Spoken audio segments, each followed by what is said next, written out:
Chapitre 3. Le pouvoir de la parole. Chaque jour, affirmez pour vous-même ce que vous attendez de la vie. Affirmez-le comme si vous le possédiez déjà. La loi de l'esprit. Il y a la loi de la gravité et d'autres lois physiques, comme dans les sciences physiques ou l'électricité, qui d'ailleurs me sont pour la plupart hermétiques. Il existe aussi des lois spirituelles, comme la loi de cause à effet. Tout ce que vous émettez vous revient. Il y a également une loi de l'esprit. J'ignore comment elle fonctionne, tout comme j'ignore le mécanisme de l'électricité. Je sais seulement que quand on appuie sur l'interrupteur, la lampe s'allume. Je crois fermement que toute pensée ou toute parole que nous émettons est captée selon une loi de l'esprit et nous revient ensuite sous forme d'expérience. Nous sommes en train de découvrir la corrélation existant entre le mental et le physique. Nous commençons à comprendre le fonctionnement de l'esprit et découvrons que nos pensées sont créatrices. Ces pensées traversent notre esprit très vite, de sorte qu'il est malaisé, au départ, de leur donner une forme. Nos bouches, en revanche, sont plus lentes, de sorte que, si l'on filtre ses propos en écoutant ce que l'on dit, sans rien laisser de négatif franchir ses lèvres, on peut alors commencer à façonner ses pensées. Les paroles possèdent un pouvoir extraordinaire, et nombre d'entre nous n'en ont pas conscience. Considérons les mots comme le fondement de ce que nous créons continuellement dans notre vie. Nous parlons tout le temps, mais sans jamais vraiment réfléchir au sens réel de nos propos ou à la manière dont nous les émettons. Nous n'accordons que peu d'attention au choix de nos mots. En fait, la majorité d'entre nous s'exprime sous forme négative. À l'école, on nous a enseigné la grammaire. On nous a appris à sélectionner les mots en fonction des règles de cette grammaire. Cependant, j'ai toujours pensé que ces règles évoluent en permanence. Ce qui était correct à un moment ne l'est plus à un autre, ou le contraire. Ce que l'on considérait comme de l'argot il y a encore quelques années est passé aujourd'hui dans le langage courant. Toutefois, la grammaire ne prend pas en considération la signification des mots et la manière dont ils affectent notre vie. D'un autre côté, on ne m'a pas appris à l'école que mon choix de vocabulaire aurait un rapport avec les expériences auxquelles je serais confrontée dans la vie. Personne ne m'a expliqué que mes pensées étaient créatrices, ni qu'elles pouvaient littéralement façonner mon existence. Personne ne m'a dit que ce que je manifesterais sous la forme de mots me reviendrait sous la forme d'expérience. Le but de la règle d'or était de nous enseigner une loi fondamentale de l'existence. Sois avec autrui, comme tu le serais avec toi-même. Ce que vous émettez vous est retourné. Cette loi n'a pas été conçue pour susciter la culpabilité. Personne ne m'a jamais appris que j'étais digne d'être aimée et méritais une bonne vie. Et personne non plus ne m'a dit que la vie était là pour me soutenir. Je me rappelle que, enfant, nous nous donnions souvent des noms cruels et vexants, et cherchions à nous humilier les uns et les autres. Pourquoi ? Où avons-nous appris un tel comportement ? Pensez à votre éducation. Nos parents, pour la majorité d'entre nous, nous reprochaient continuellement nos bêtises, notre paresse, notre manque de bon sens. À leurs yeux, nous étions des pestes et jamais à la hauteur de leurs espérances. Parfois même, nous les entendions exprimer leur regret de nous avoir mis au monde. Sans doute ces propos nous blessaient-ils, mais nous ignorions naturellement que la douleur et l'amertume s'enracineraient aussi profondément en nous. Modifier notre bavardage mental. Trop souvent, nous avons accepté les messages de nos parents. Mange tes épinards, range ta chambre, ou fais ton lit. Autant de choses par lesquelles il nous fallait passer pour être aimés. Et dans notre esprit s'est imprimée l'idée que l'acceptation et l'amour étaient conditionnels. Toutefois, cette échelle de valeur appartenait à quelqu'un d'autre et n'avait rien à voir avec ce que nous valions réellement. Mais nous avons fini par croire que nous ne pourrions exister qu'à travers ces actions accomplies pour plaire aux autres et que sinon, nous n'avions même pas la permission d'exister. Ces messages reçus très tôt dans la vie contribuent à structurer ce que j'appelle le bavardage mental, la façon dont on se parle à soi-même. La nature de ce bavardage est très importante car elle devient la base de notre dialogue avec les autres. Elle définit l'atmosphère mentale dans laquelle nous évoluons et qui attire à nous les expériences. Si nous nous dépressions, la vie n'aura pratiquement aucun sens pour nous. Si nous nous aimons, si nous reconnaissons notre valeur, alors elle sera un cadeau merveilleux. Si nous sommes malheureux, insatisfaits, il est facile de blâmer nos parents ou les autres, de prétendre que c'est leur faute. Cependant, en agissant ainsi, nous demeurons enlisés dans nos problèmes, dans nos frustrations. Les reproches ne nous apporteront pas la liberté. Rappelez-vous que les mots ont un pouvoir. Encore une fois, notre pouvoir nous est acquis quand nous prenons notre vie en charge. Je sais que cette responsabilité peut effrayer, mais que nous le voulions ou non, nous ne pouvons nous y soustraire. Et si nous voulons être responsables de notre vie, nous devons être responsables de nos propos. Les mots que nous prononçons sont des prolongements de nos pensées. Commencez à écouter ce que vous dites. Si vous vous entendez prononcer des paroles négatives ou restrictives, changez-les. Quand j'entends une histoire négative, je ne la répète à personne. Je me dis qu'elle a déjà bien assez circulé et je tire un trait dessus. Si on me raconte une histoire positive, je la répète au contraire autour de moi. En compagnie d'autres personnes, écoutez ce qu'elles disent et la manière dont elles le disent. Voyez si vous pouvez faire un lien entre leurs propos et ce qu'elles vivent. Très nombreux sont ceux qui emploient sans cesse le verbe « devoir ». Devoir est un mot auquel mon oreille est très habituée. C'est comme si une cloche tintait à chaque fois que je l'entends. Il n'est pas rare que quelqu'un emploie ce verbe une douzaine de fois en quelques minutes. Et la même personne se demande pourquoi sa vie est si rigide et pour quelle raison elle ne peut se sortir d'une situation fâcheuse. Elle veut exercer son contrôle sur des choses incontrôlables. Elle s'accuse ou accuse quelqu'un d'autre. Et après, elle se demande pourquoi elle ne connaît pas la liberté. On peut aussi rayer de notre vocabulaire l'expression « il faut que ». Cela nous libérera d'une bonne partie de la tension que nous nous imposons. On se crée un stress insupportable en disant « il faut que j'aille travailler, il faut que je fasse ceci, il faut que je fasse cela ». À cette expression, préférons le verbe « choisir ». Je choisis d'aller travailler parce que, pour l'instant, ça me permet de payer le loyer. Choisir nous fait envisager la vie sous des horizons nouveaux. Tout ce que nous faisons résulte d'un choix, et ce en dépit des apparences. Beaucoup utilisent aussi le vocabulaire « mais ». Nous affirmons quelque chose, et puis nous glissons un « mais » qui nous aiguille sur deux directions différentes. Nous nous adressons des messages contradictoires. Écoutez la façon dont vous utilisez ce « mais » la prochaine fois que vous vous exprimez. Une autre expression que nous avons intérêt à employer avec parcimonie est « n'oublie pas ». On a l'habitude de dire « n'oublie pas ceci ou cela ». Et que se passe-t-il ? On oublie. On veut vraiment se rappeler et au lieu de cela, on oublie. Alors autant remplacer le « n'oublie pas » par « souviens-toi ». Quand vous vous réveillez le matin, pestez-vous à l'idée de devoir aller travailler. Vous plaignez-vous du temps? Maugréez-vous contre vos douleurs de dos ou votre migraine? Quelle est la deuxième et la troisième chose que vous pensez ou dites?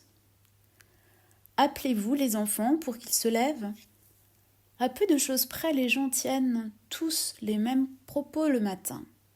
De quelle manière ces propos colorent-ils vos journées? Est-ce joyeux, positif, agréable? Ou bien est-ce gagnard et lourd de reproches? Si vous grognez, protestez, gémissez, vous avez de grandes chances de vivre votre journée dans la grisaille. Quelles sont vos dernières pensées avant de vous coucher? De puissantes pensées de guérison? Ou bien songez-vous à vos infortunes? Quand je parle d'infortune, je ne fais pas seulement allusion aux soucis pécuniaires. Ce peut être une façon négative de penser à tout ce qui vous concerne, tout ce qui, dans votre vie, ne coule pas librement. Vous souciez-vous du lendemain? En général, je lis quelque chose de positif avant de m'endormir. J'ai conscience qu'il se produit pendant mon sommeil une importante épuration qui me prépare pour la journée à venir. Je trouve très utile de soumettre à mes rêves tout problème ou question qui se pose à moi. Je sais qu'ils m'aideront à assumer toutes les situations auxquelles je serai confrontée. Je suis la seule personne pouvant penser dans ma tête, de même que vous êtes la seule personne à pouvoir penser dans la vôtre. Personne ne peut vous forcer à penser différemment. Nous choisissons nos pensées et elles constituent la base de notre bavardage mental. Plus je comprenais le comment de ce processus, plus je vivais ce que j'enseignais. Je surveillais attentivement mes paroles et mes pensées et me pardonnais constamment mes imperfections. Je me permettais d'être moi plutôt que de me débattre pour être une super personne qui ne serait peut-être acceptable qu'aux yeux des autres. Quand je commençais à faire confiance à la vie et à la considérer comme un espace accueillant, je m'épanouis. Mon humour devint moins caustique et plus drôle. Je pris garde de ne plus émettre de critiques ni jugement sur moi et les autres, et cessais de raconter des histoires catastrophes. On est toujours si prompt à répandre des mauvaises nouvelles. C'est vraiment incroyable. J'arrêtais de lire les journaux et renonçais aux informations télévisées car elles ne diffusaient que violence et calamité et très peu de bonnes nouvelles. La plupart des gens n'ont en fait pas envie qu'on leur apprenne de bonnes nouvelles. Ils se délectent des tragédies qui leur donnent une occasion de se plaindre. Nous nous complaisons beaucoup trop à ressasser les histoires négatives. Nous finissons par croire que seul le malheur existe sur Terre. Une radio avait un temps pris le parti de diffuser uniquement des bonnes nouvelles. Elle a disparu des ondes. Pendant mon cancer, j'ai décidé d'arrêter de médire et, à ma grande surprise, je me suis rendu compte que je n'avais plus rien à dire à personne. Je m'aperçus que, chaque fois que je rencontrais une amie, je m'empressais avec elle de dénigrer, de médire. Je découvris ainsi qu'il existait d'autres façons de parler, même s'il ne me fut pas facile de renoncer à cette vieille habitude. Cependant, si je critiquais les autres, alors les autres me critiquaient probablement, puisqu'on reçoit toujours en retour ce que l'on aimait. Plus j'avançais dans mon travail, plus je me mis vraiment à l'écoute de ce que disaient les gens. Je commençais à entendre précisément les mots et pas seulement l'idée générale. En principe, après 10 minutes, avec un nouveau patient, je pouvais mettre le doigt sur l'origine de son problème à travers le langage qu'il utilisait. Je pouvais comprendre mes patients à la façon dont ils s'exprimaient. Je savais que leurs paroles alimentaient leurs problèmes. Or, s'ils s'exprimaient négativement, imaginez ce que devait être leur bavardage mental. Ils ne pouvaient que refléter encore plus cette programmation négative, la pensée miséreuse comme je l'appelle. Je vous suggère un petit exercice. Vos communications téléphoniques, enregistrez-les et écoutez vos conversations et votre façon de parler. Vous serez sans doute surpris. Vous pourrez ainsi vous rendre compte de votre choix de mots et des inflexions de votre voix. Vous deviendrez conscient. Si vous vous surprenez à répéter quelque chose 3 fois ou davantage, notez-le car il s'agit d'un schéma. Certains sont positifs et vous aident, d'autres peuvent être très négatifs. Et vous ne cessez de les ressasser. Le pouvoir du subconscient. À la lumière de ce que je viens d'exposer, j'aimerais aborder le pouvoir de notre subconscient. Ce dernier ne porte pas de jugement. Il accepte tout ce que nous disons et crée en fonction de nos croyances. Il dit toujours oui. Il nous aime assez pour nous donner ce que nous affirmons. Nous avons le choix, cependant. Si nous optons pour des croyances et des concepts de désespoir, il est implicitement entendu que nous les désirons. Notre subconscient continuera à nous exaucer jusqu'à ce que nous soyons prêts à modifier nos pensées, nos paroles et nos croyances dans le bon sens. Nous ne sommes jamais bloqués parce que nous avons toujours la possibilité de modifier notre choix. Nous pouvons choisir entre des millions et des millions de pensées. Notre subconscient ne fait pas la différence entre le bien et le mal, le vrai et le faux. Nous ne devons pas nous critiquer ou dire quelque chose comme « Oh, que je suis bête !» parce que le subconscient prendra ce bavardage mental au pied de la lettre et après, nous aurons vraiment le sentiment d'être stupides. Si vous le répétez souvent, cette idée s'imprimera comme une vérité dans votre subconscient. Le subconscient n'a aucun sens de l'humour et il est très important de connaître et de comprendre ce point. Vous ne pouvez pas vous prendre pour cible d'une plaisanterie et n'y attacher aucune signification. Si vous vous dépréciez, même sous couvert d'humour, le subconscient le prendra pour argent comptant. Je ne laisse pas les gens se moquer d'eux-mêmes dans mes séminaires. Ils peuvent se montrer grossiers, mais pas ironiques envers une nationalité, un physique ou n'importe quoi d'autre. Ne vous dénigrez pas, même pour rire. Vous ne vous créerez pas de bonnes expériences. Ne vous moquez pas des autres non plus. Le subconscient ne sait pas distinguer entre vous et les autres.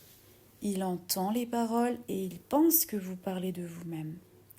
La prochaine fois que vous souhaitez critiquer quelqu'un, demandez-vous pourquoi vous éprouvez la même chose quant à vous. Vous voyez uniquement chez les autres ce que vous voyez en vous-même. Au lieu de blâmer les autres, chantez leurs louanges. En un mois, vous constaterez d'énormes changements en vous. Nos paroles relèvent vraiment d'une manière d'aborder les choses et d'une attitude. Remarquez la façon dont s'expriment les gens seuls, malheureux, malades. Quel vocabulaire utilisent-ils ? Quelle vérité ont-ils adoptée pour eux-mêmes ? Comment se décrivent-ils ? Comment décrivent-ils leur travail, leur vie, leurs relations ? Qu'attendent-ils de l'existence ? Soyez attentifs à leur choix de mots. Mais surtout, ne vous précipitez pas pour expliquer à des étrangers qu'ils gâchent leur vie par leur langage. Évitez aussi de faire avec votre famille, car cette remarque serait mal reçue. Choisissez plutôt d'utiliser cette information pour vous-même et mettez-la en application si vous souhaitez orienter différemment votre existence. Car si vous changez votre langage, vos expériences vont changer elles aussi. Si vous êtes malade et pensez que votre maladie est incurable, que vous allez mourir et que la vie ne vaut pas la peine d'être vécue parce qu'elle ne vous a jamais souri, alors devinez quoi ? Vous pouvez choisir de vous affranchir de ce concept négatif. Commencez dès maintenant à affirmer pour vous-même que vous êtes une personne digne d'amour, qui mérite de guérir et que vous attirez tout ce dont vous avez besoin sur le plan physique pour engendrer votre guérison. Sachez que vous souhaitez vous rétablir et qu'il n'y a aucun risque à guérir. Beaucoup ne se sentent en sécurité que dans la maladie. Ils appartiennent généralement à une catégorie de personnes ayant du mal à dire non. La seule façon dont ils peuvent dire non est en prétextant « je suis trop malade pour le faire ». C'est une excuse idéale. Je me souviens d'une femme, lors de l'un de mes séminaires, atteinte d'un cancer. Elle avait subi 3 opérations. Elle n'avait jamais su dire non à quiconque. Son père était médecin et elle était la gentille petite fille à papa. Et quand papa lui demandait de faire quelque chose, n'importe quoi, elle le faisait. Il était impossible pour elle de refuser. Quoi que vous lui demandiez de faire, elle se sentait obligée d'accepter. Il fallut 4 jours pour parvenir à lui faire crier « non » de toutes ses forces. Je le lui ai fait faire en brandissant le poing. Non, non, non. Une fois lancée, elle y a pris vraiment plaisir. J'ai remarqué que beaucoup de femmes atteintes d'un cancer du sein ne savent pas dire non. Elles nourrissent tout le monde sauf elles. Une des choses que je conseille à ces femmes est d'apprendre à dire non, je ne veux pas, non. 2 ou 3 mois à dire non à tout finiront par renverser la vapeur. Elles ont besoin de se nourrir elles-mêmes en proclamant « c'est ce que je veux faire et non ce que tu veux que je fasse ».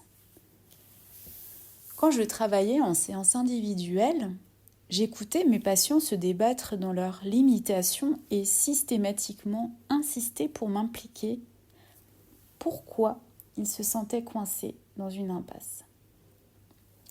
Si on se croit coincé et que l'on accepte, alors on l'est. On se met en mauvaise position parce que notre négativité y trouve son compte. Commençons plutôt à nous intéresser à nos forces. Nombre d'entre vous m'ont affirmé que mes mots leur ont sauvé la vie. Je tiens à ce que vous vous rendiez compte qu'aucun livre ne vous sauvera. Un morceau de papier ne vous sauvera pas la vie. Ce qui compte est ce que vous faites de l'information qui est contenue. Je peux vous fournir une quantité d'idées. Cependant, seule importe la façon dont vous les utiliserez. Je vous conseille d'écouter ces vidéos pendant 1 mois ou plus afin que les idées suggérées deviennent un nouveau schéma. Je ne vous ai ni guéri ni sauvé. Vous êtes la seule personne qui pouvait opérer un changement dans votre vie. À présent, quel message souhaitez-vous entendre ? Je sais que je répète ceci comme un leitmotiv. L'essentiel est de vous aimer vous-même, car en vous aimant, vous ne vous nuisez ni à vous, ni aux autres. C'est l'ordonnance pour la paix du monde. Si je ne me fais pas de mal et que je ne vous fais pas de mal, comment pourrait-il y avoir la guerre ? Plus nous serons nombreux à penser ainsi, plus vite la planète se rétablira. Commençons par être conscients de ce qui se passe en écoutant ce que nous exprimons à nous-mêmes et aux autres. Alors nous pourrons opérer les changements qui nous aideront à nous guérir et à guérir par la même occasion le reste de la planète.